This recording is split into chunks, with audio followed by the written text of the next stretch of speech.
ছাত্র দলের একজন নেতাকে এই টেন্ডার দেওয়ার জন্য তারা এই ধরনের কাজ হাতে নিয়েছে এবং সাথে আরও 900 কোটি টাকা অ্যাড করে তারপর ইউজিসিতে চিঠি পাঠিয়েছে। বিশ্ববিদ্যালয় প্রশাসন আমাদেরকে সবসময় বলে যে ইউজিসি আমাদেরকে অনুমোদন দিচ্ছে না, যার কারণে আমরা এটা করতে পারছি না। ইউজিসির চেয়ারম্যান মহোদয়কে জানাবে যে আমরা এই সমস্যার মধ্যে আছি, তারা বেরিয়ে আসবে। তার মহোদয়ের যে তার সাথে সহকারী প্রয়োগটারা ছিল তারা আমাদেরকে ধাক্কাধাক্কি করে। পরবর্তীতে আমরা একদম ভবনের সামনে এসে একটা জায়গায় বসে আমরা আমাদের দাবিগুলো নিয়ে আমরা অবস্থান কর্মসূচি করি। আমাদের যে প্রক্টর মহোদয় নাসির উদ্দিন স্যার এসে আমাকে জানায় যে তোমরা যদি এখান থেকে না উঠে যাও তোমাদেরকে ফোর্স করে সিন ক্রিয়েট শব্দটা ব্যবহার, সিন ক্রিয়েট করে তোমাদেরকে এখান থেকে আমরা উঠিয়ে দেব। এখানে আমরা আমন্ত্রিত অতিথি ছিলাম।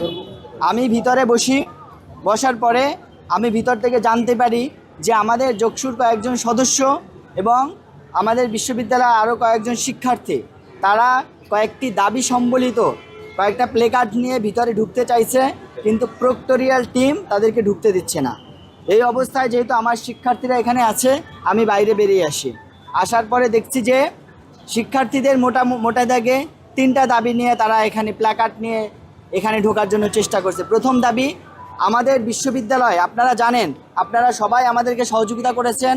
আমরা যমুনা অভিমুখে যখন আন্দোলন করেছিলাম সেই আন্দোলনের প্রেক্ষিতে তখনকার সরকার আমাদেরকে 20 কোটি টাকা দিয়েছে অস্থায়ী আবাসন নির্মাণের জন্য, এবং তখন থেকেই এটা ফাইনাল বিষয় যে এই টাকা দিয়ে 1600 শিক্ষার্থীর জন্য 7 একর যে বিশ্ববিদ্যালয়ের নিজস্ব জমি আছে এখানে অস্থায়ী আবাসন নির্মাণ করা হবে। কিন্তু অত্যন্ত দুঃখের বিষয় আমরা দেখেছি যে এখানে বিশ্ববিদ্যালয় প্রশাসন করেছে তারা একটা 10তলা ভবন নির্মাণ করবে, এবং আমরা শুনতে পেয়েছি ছাত্র দলের একজন নেতাকে এই টেন্ডার দেওয়ার জন্য তারা এই ধরনের কাজ হাতে নিয়েছে এবং সাথে আরও 900 কোটি টাকা অ্যাড করে তারপর ইউজিসিতে চিঠি পাঠিয়েছে।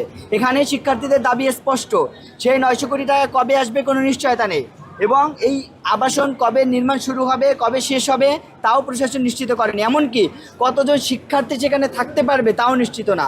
কিন্তু এখানে ছাত্রদের সঙ্গে আপনাদের সমস্যাটা কেন? জি, আমি একটু পরিষ্কার করছি। এই দাবিটা নিয়ে যখন শিক্ষার্থীরা যায়, আরেকটা দাবি ছিল হচ্ছে দ্বিতীয় ক্যাম্পাসের যে দ্বিতীয় ধাপের কাজ, এটা যাতে সেনাবাহিনীর মাধ্যমে বাস্তবায়ন করা হয়, এবং তৃতীয় দাবি আমার একজন ল্যাব টেকনিশিয়ান নিয়োগ দিতে হবে এবং মেডিকেল সেন্টারে একজন ডাক্তার নিয়োগ দিতে হবে। এই 3টা দাবিতে যখন আমরা বিভিন্ন সময় যাই তখন বিশ্ববিদ্যালয় প্রশাসন আমাদেরকে সবসময় বলে যে ইউজিসি আমাদেরকে অনুমোদন দিচ্ছে না, যার কারণে আমরা এটা করতে পারছি না। সুতরাং শিক্ষার্থীরা বাধ্য হয়ে এই বিষয়গুলো ইউজিসির চেয়ারম্যান মহোদয় যেহেতু এসেছেন তাকে জানানোর জন্য তারা শুধুমাত্র এখানে যেতে চাইছেন, কিন্তু তারা যখন ঢুকতে না পারছে আমি বাইরে এসে দেখলাম যে তাদেরকে ঢুকতে দিচ্ছে না। পরবর্তীতে আমি বললাম, প্রক্টরদেরকে অনুরোধ করলাম যে স্যার, আমি তো শিক্ষার্থীদের প্রতিনিধি, এদের 2-3 জন যেতে যাচ্ছে, আমি নিয়ে যাই, কোনো হইহুল্ল হবে না, কোনো সমস্যা হবে না। তারা শুধু তাদের এটা দেখাবে, ইউজিসির চেয়ারম্যান মহোদয়কে জানাবে যে আমরা এই সমস্যার মধ্যে আছি, তারা বেরিয়ে আসবে। কিন্তু তখন প্রক্টর মহোদয়ের যে তার সাথে সহকারী প্রক্টররা ছিল তারা আমাদেরকে ধাক্কাধাক্কি করে। ইতোমধ্যে ছাত্রদলের যে আহ্বায়ক মেহেদি হাসান হিমেল, তার নেতৃত্বে একটা বড় গুন্ডা বাহিনী এখানে এসে তারা আমাদের উপরে ওখানে ধাক্কাধাক্কি করে আমাদের বোনদেরকে ধাক্কা মেরে ফেলে দেয়। যে প্রক্টর মহোদয় নাসির উদ্দিন স্যার এসে আমাকে জানায় যে তোমরা যদি এখান থেকে না উঠে যাও তোমাদেরকে ফোর্স করে সিন ক্রিয়েট শব্দটা ব্যবহার, সিন ক্রিয়েট করে তোমাদেরকে এখান থেকে আমরা উঠিয়ে দেব। তখন আমরা জানাই যে স্যার, আমরা তো কোনো মারামারি করতে আসি নাই, আপনি যদি আমাদের বসতে না দেন উঠাই দিলে দিবেন, কিন্তু যতক্ষণ বসছি আমরা আমাদের দাবির কথাগুলো জানাতে চাই। আমাদের তারেক বিন আতিক স্যার আসে, তিনি এসে আমাদেরকে জানায় যে তোমরা যদি এখন না ওঠো তাহলে ছাত্রদলকে দিয়ে তোমাদেরকে এখান থেকে উঠিয়ে দেওয়া হবে। তারপরে ছাত্রদলের একটা বড় দল আসে, প্রায় 70-80 জন বা 100 জন হবে, আমাদের শিক্ষার্থীদের এলোপাতারি মারা শুরু করে। মারতে একটা গ্রুপকে তারা শহীদ মিনারের দিকে নিয়ে যায়। শহীদ মিনারের এখানে আমাদের ফেরদাউস শেখ যে জুলাই বিপ্লবে এখানে গুলিবিদ্ধ হয়েছিল, তার গুলির জায়গায় এমন গুরুতর আঘাত করে সে অজ্ঞান হয়ে যায়। পরবর্তীতে আমরা তাকে নিয়ে আসি, আপনারা হসপিটালে আছে, প্রত্যেকটা কথা আপনারা ফ্যাক্ট চেক করতে পারবেন। তাকে গুরুতর আহত করা হয়, এখানে আমরা তাকে বের করে নিয়ে আসার চেষ্টা করি।